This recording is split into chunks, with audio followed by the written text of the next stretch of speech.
शिवसेना बांधकाम कामगार सेनेच्या जत तालुका कार्यकारिणीची घोषणा. संतोष पोरे यांच्याकडे तालुका अध्यक्षपदाची धुरा. शिवसेना बांधकाम कामगार सेनेच्या वतीने जत तालुक्यात नव्या पदाधिकाऱ्यांच्या निवडी जाहीर करण्यात आल्या असून संघटनेच्या विस्ताराला वेग देण्याच्या दृष्टीने ही महत्त्वाची पायरी मानली जात आहे. राज्याचे प्रमुख नेते माननीय एकनाथ शिंदे यांच्या मार्गदर्शनाखाली तसेच संघटनेचे प्रदेश अध्यक्ष प्रीतम शेठ धारिया यांच्या नेतृत्वात आणि सांगली जिल्हा प्रमुख परशुराम बनसोडे यांच्या उपस्थितीत या निवडी जाहीर करण्यात आल्या. जत येथील शासकीय विश्रामगृहात झालेल्या बैठकीत पश्चिम महाराष्ट्र व मराठवाडा कार्याध्यक्ष शरद यमगर, संपर्क प्रमुख अण्णासाहेब देशमुख, जिल्हा संपर्क प्रमुख शिवाजी क्षीरसागर आणि जिल्हा संघटक हनुमंत कांबळे यांची प्रमुख उपस्थिती होती. यावेळी संघटनेची नवी कार्यकारिणी घोषित करण्यात आली. संघटनेच्या जत तालुका प्रमुखपदी संतोष औदुंबर पोरे यांची निवड करण्यात आली. त्यांच्या निवडीमुळे तालुक्यातील बांधकाम कामगारांच्या प्रश्नांना अधिक ताकदीने वाचा फुटेल असा विश्वास पदाधिकाऱ्यांनी व्यक्त केला. तसेच कामगारांच्या हक्कासाठी आक्रमक भूमिका घेण्याचा निर्धार नव्या कार्यकारिणीने केला.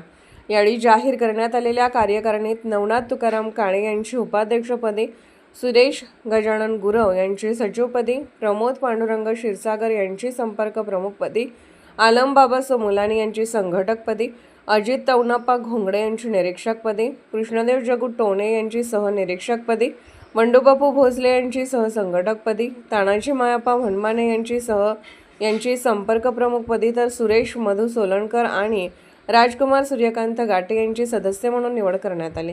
नवीन पदाधिकाऱ्यांनी संघटना तळागाळापर्यंत पोहोचवून बांधकाम कामगारांना शासकीय योजनांचा लाभ मिळवून देण्यासाठी प्रयत्नशील राहणार असल्याचे सांगितले.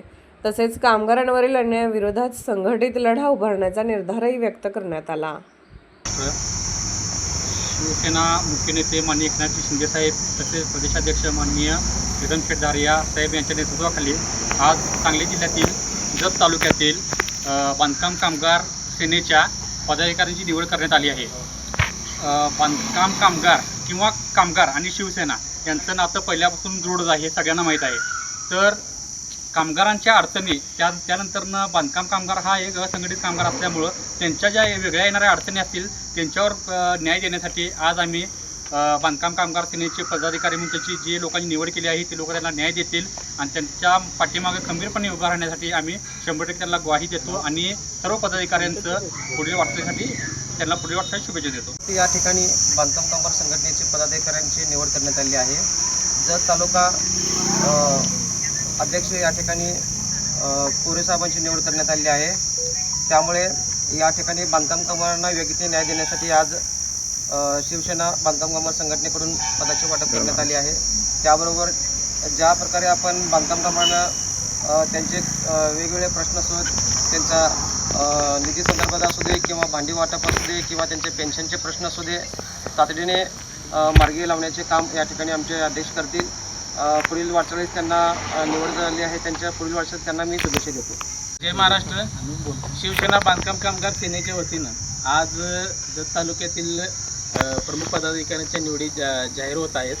त्या सर्व पदाधिकाऱ्यांचं मी मनापासून प्रथम अभिनंदन करतो आणि जोमानं काम करून शिवसेना वाढीसाठी, पक्ष संघटन मजबूतीसाठी आणि आपली कामगार लढा मजबूत करण्यासाठी सर्वांनी काम करावं आणि आपल्या ज्या बांधकाम कामगारांना योजना आहेत त्या पूर्ण बांधकाम कामगार पण काही तळागाळापर्यंत पोहोचाव्यात, सर्वांना त्यांना न्याय मिळवून द्यावा एवढीच त्यांना पक्षाच्या वतीनं आपण मदत करू आणि त्यासाठी लागेल ती मदत करायला शिवसेना पक्ष कटिबद्ध आहे एवढीच ग्वाही देतो.